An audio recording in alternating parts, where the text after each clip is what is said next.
Dito daw si Madam Claudia, mga idol. Ang reyna ng mga mangkukulam.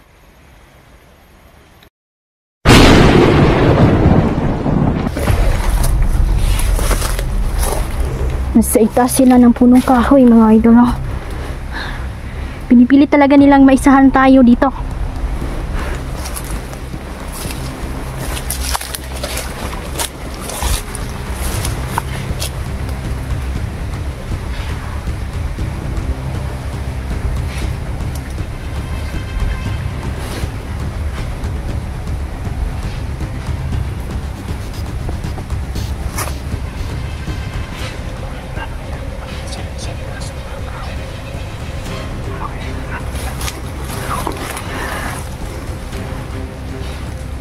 Gusto nilang maisahan tayo. Huwag tayong pahuhuli, ha. May dala silang mga itim, mga hika.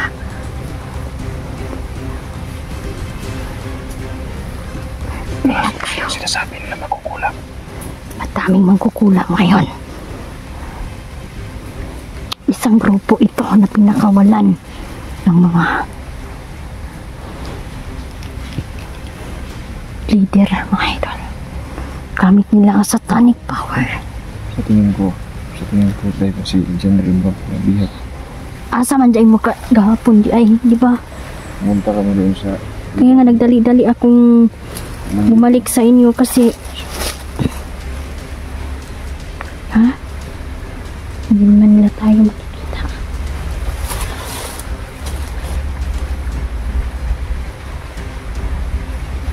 Natlan tayo. Pumunta kami kahapon sa lugar ng Kumandibok. Untuk. Terus, yun. Sini, kita ko.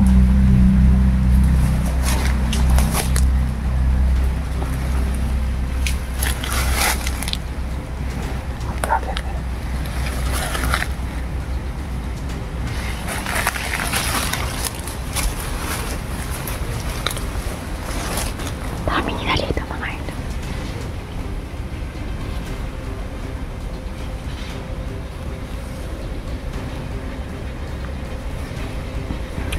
Malingak bang mga idol, pwede tayo mapahamak? Kasi maraming mangkukulam sa paligid. Nasa ibabaw sila ng punong kahoy.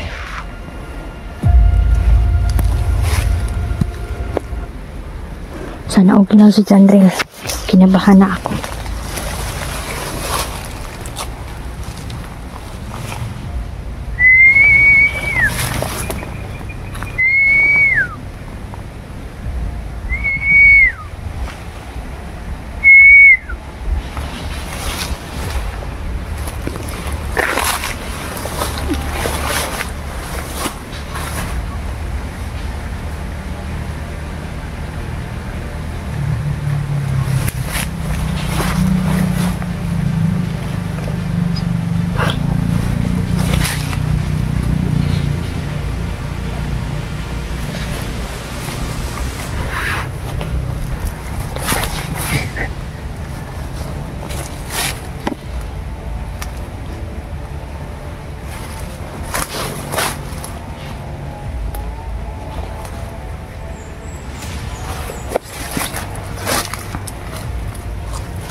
Buti,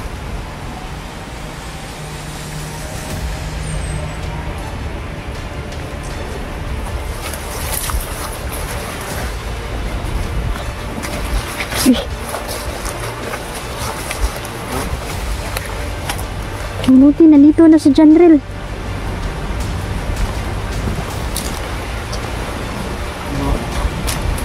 Alam mo ba, tol, napakasama ng panaginip ko kagabi, tol.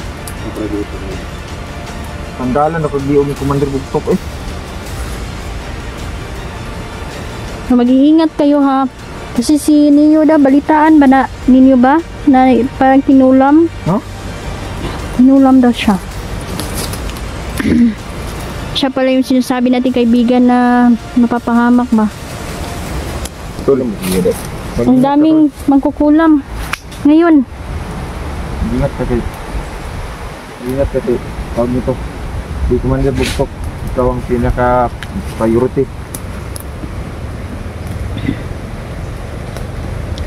Sus, Ginoo. Okay, gano'n. Kung kami may nasa bupa kami ng kulang. Maraming pinapakawalan ngayon ng mga mangkukulam. Kaya ingat-ingat lang tayo.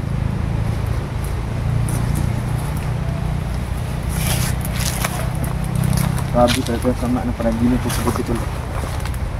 Kung tukuo ako nakakita ba? Mata na ko, nagkumpo na ko. Baan yung lumayas mo ba?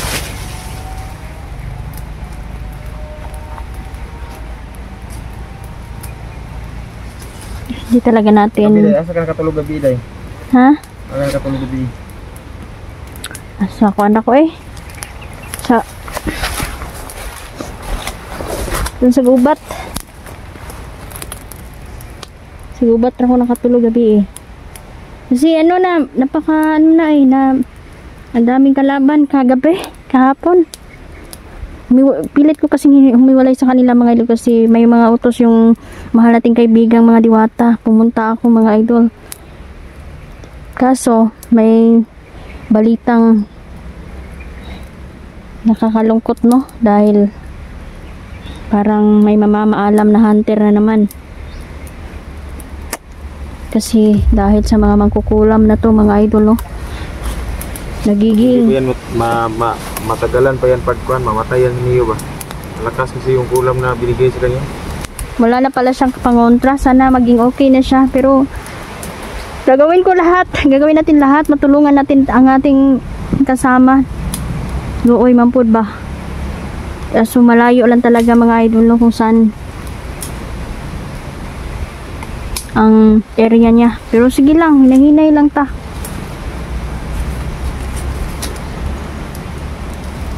Tol, kumain ka na, tol? Madami din kaming madami ding mga mangkukulam na Ano kumain? Madala ka ba? Wala ko na, naubos na yung supply na nila. marami ding mga mangkukulam na nais tayong patayin mga idol. Pero ibabalik natin ang kulam sa kanila.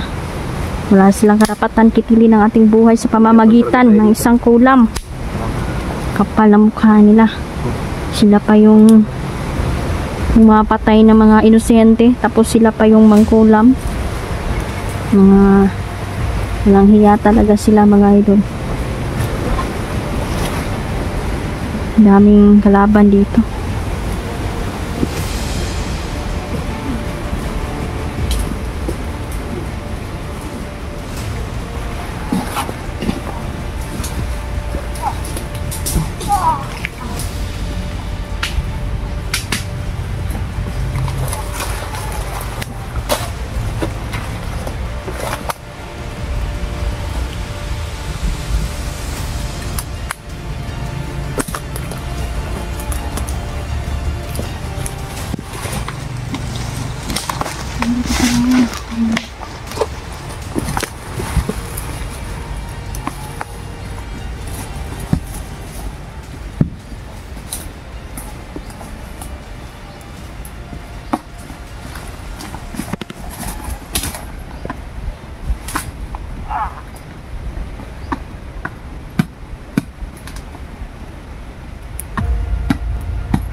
Mahirap na talaga magtiwala. Kasi may mga tao talagang mainggitin sa kapwa, mga idol, no? Dahilan ng kulam, galit. Galit yan at naiinggit yan sa'yo. Ang tinatawag na evil tongue, mga idol. Gusto nila na maghirap tayo. Namatay tayo.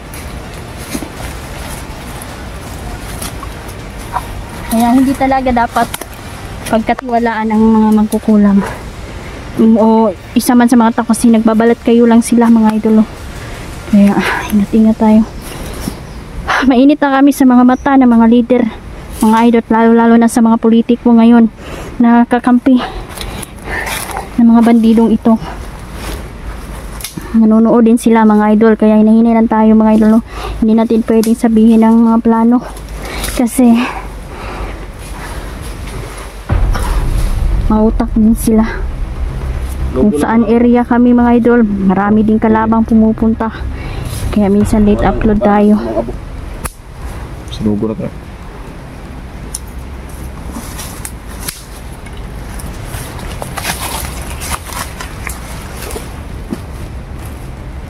Naman.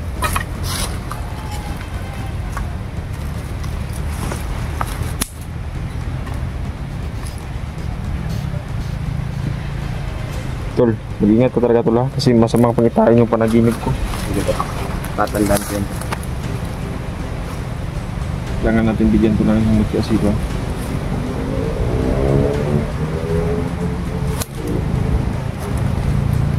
Hindi ko muna ngabon.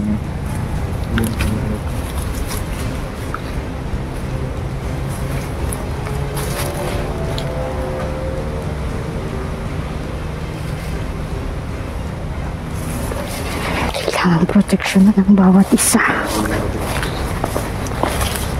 Sinabi ni Gabay ang bawat plano ng mga mangkukulam, mga idol.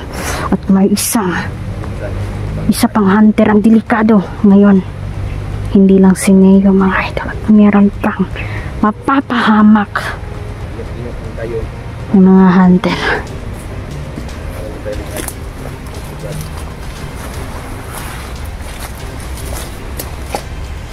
Kailangan kong mapatay ang isa sa mga mangkukulam. Kailangan kong maunahan sila.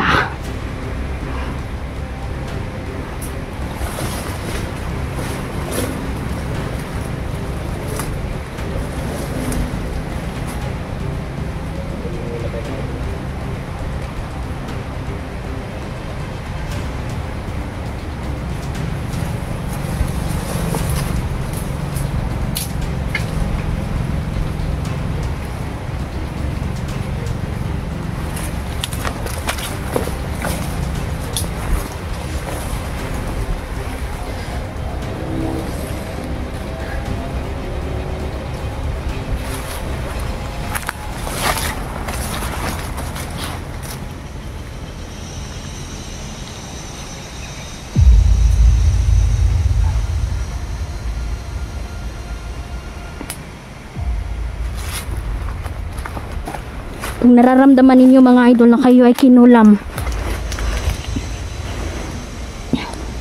wala kayong kakayahan kontrahin ito. Mapapayo ko po, mga idol, magdasal kayo ng taimtim.